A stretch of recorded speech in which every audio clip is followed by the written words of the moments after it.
Thank you and good afternoon to everybody. Thank you, Bonnie, for that introduction. I barely recognised myself.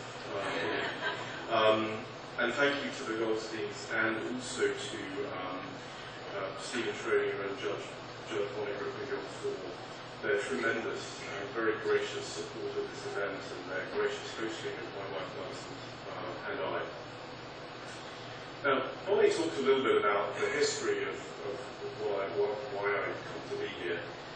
And everything I say today really comes out of the experience of being involved with the Thatcher privatisations in the UK in the 1980s, and being involved in Central and Eastern Europe and the former Soviet Union, where we wrote privatisation laws in Latvia, Lithuania, and Russia, and competition laws in Poland and Hungary and Estonia, and really helped them transition from command and control economies to free market economies, or close to free market economies. And the experience in Latin America, opening up after 1992, the Apertura in Latin America. Now, what I've seen over the last 20 years, 25 years, around the world, has brought me to the point where what I'm going to talk to you about today is what I think of as a twin existential threat to the US economy and to the global economy. That existential threat is, on the one hand, an external threat. It's the threat of countries like China, India, Russia, Brazil, the list goes on, of countries that have embraced state-led capitalism. They've embraced a form of capitalism that looks artificially like free market capitalism, but is actually government-distorted capitalism. It's where government picks winners and losers, where government lowers the costs of certain preferred companies, where particularly state-owned companies or simply state-preferred companies. The government does this by systematically distorting the market.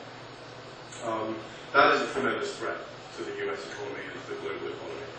But I think there is an even more pernicious threat to the US economy, and it's a homegrown threat.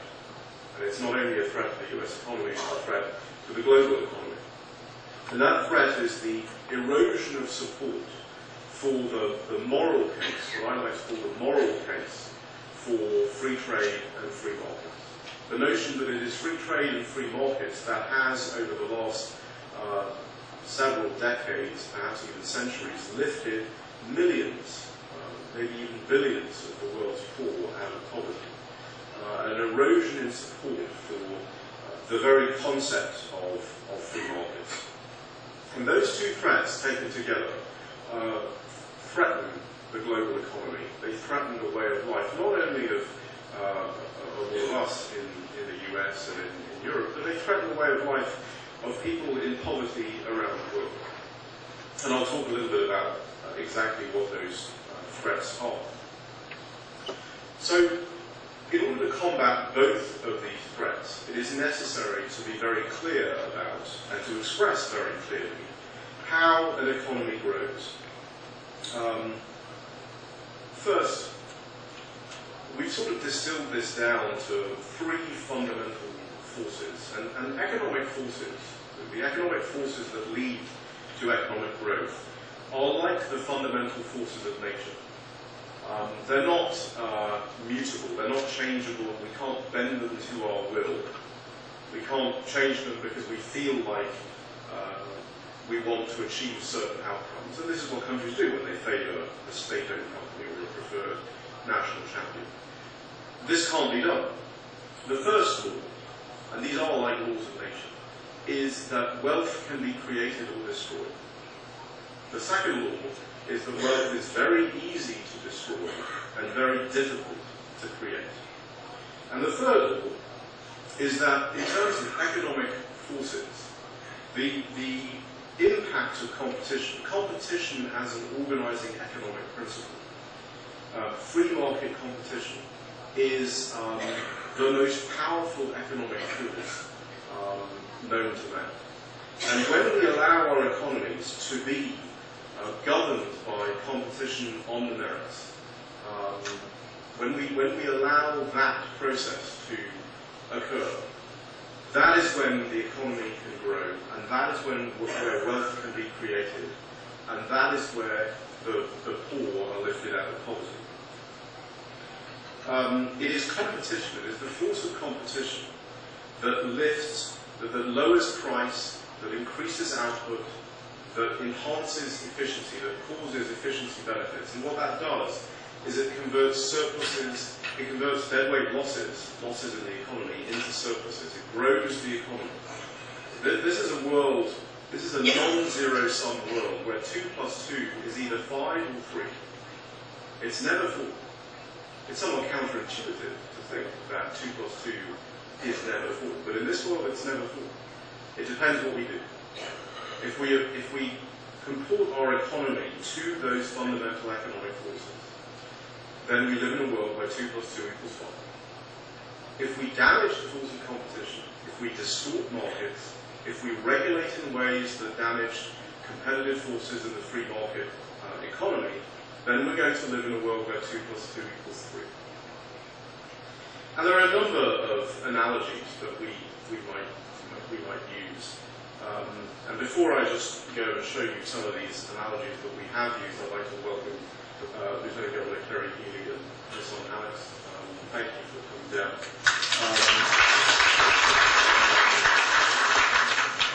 And so the analogy that I'd like to use is we're in a... I was going to say that I apologise for all these multiple analogies that I'm about to use, but I'm in a place where I think it's okay. So this, you've got a lot of sailing boats here. I used to row at school before I ran, and when I rowed, you find the central stream of the river. That's where the river flows the fastest. You put your boat in the central stream of the river, and that's when the boat goes the fastest. And a crew of an inferior, in terms of talent, crew can beat a much better, much stronger crew if their cox is able to put their boats in the right part of the river. And this is really how the economy works. The role of the government is to put the boat in the right part of the river, where the tide is strongest and flowing fastest. That tide flows fastest where the forces of competition are maximised. And it's the same, in sailing with the wind. We were out on very gracious host, Bonnie and Steve took us out sailing yesterday. And it really comes home to you when you sail, when you catch the wind and the boat just takes off.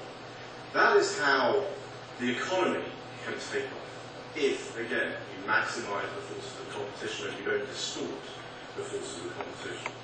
So here we have, sailing boats, and if you could imagine that one of these boats is actually moving fastest because it's where the competitive forces are maximised, you can start to see the impact of anti-competitive regulations and the impact of state-led capitalism, all the things that distort the market. And when I talk about them more specifically, I'd like you to hold that image in your mind, because that is what we have done in the US over the last few years.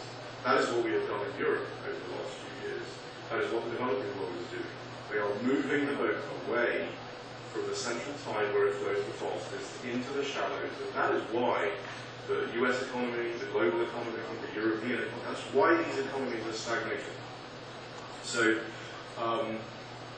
the other analogy I like to use is, I don't know if you can actually see this, but there is a ladder leading down this boat. So, when competitive forces are maximised, and you have the boat in the central stream of the river, you have an equilibrium where the boat is level.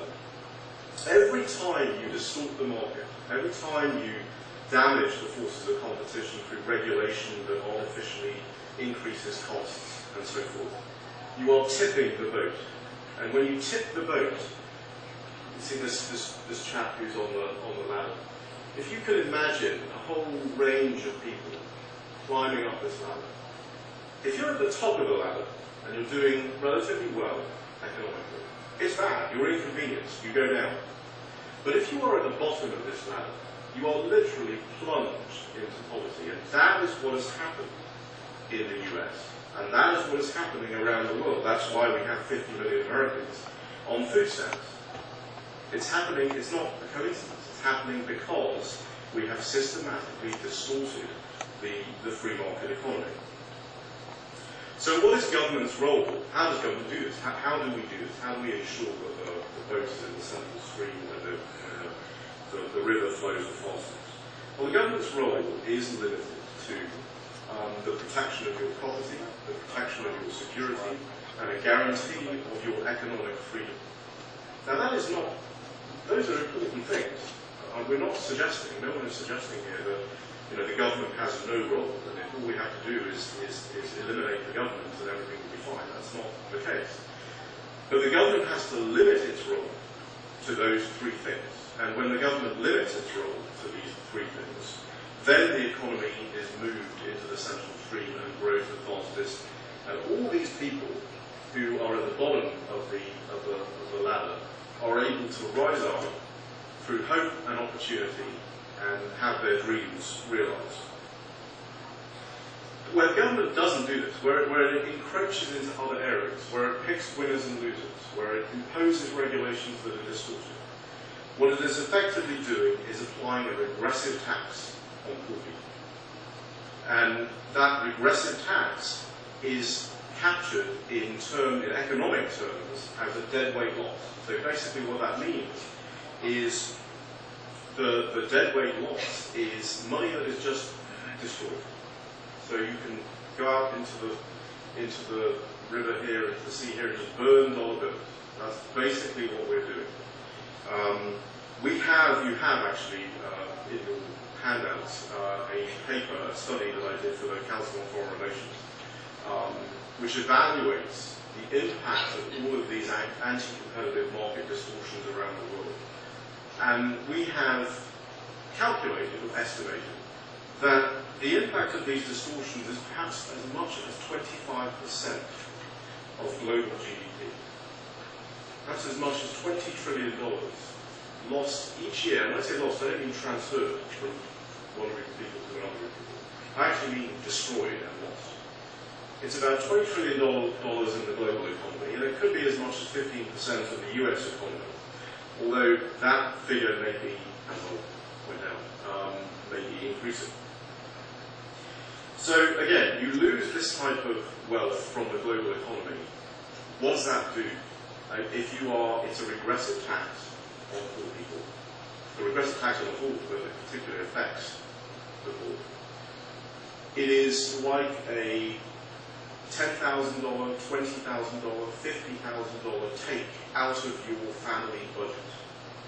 And it's lost. It's not going to somebody else. It's actually just lost out of your family budget. Now, if you make $1 million a year, $50,000 take is, it's an inconvenience. It's bad. It's bad for everybody.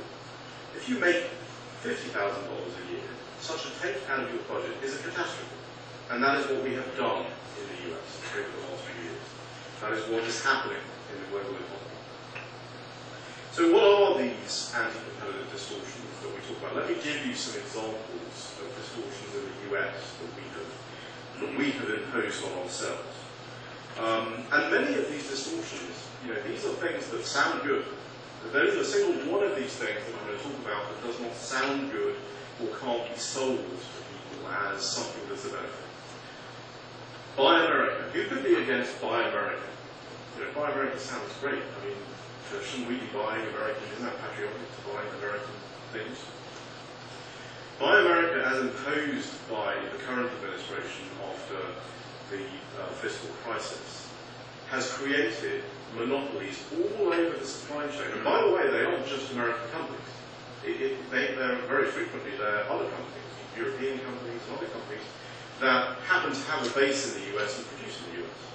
You quite often have US companies that produce products in other countries, as you know, and so it's not always, you're not always favouring the US headquartered company. In fact, very often you're not favouring the US headquartered company with Buy America.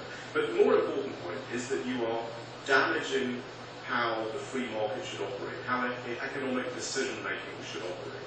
And you're creating monopolies all over the supply chain, price goes up, output goes down, inefficiency increases, and as a result of that, there's a deadweight loss.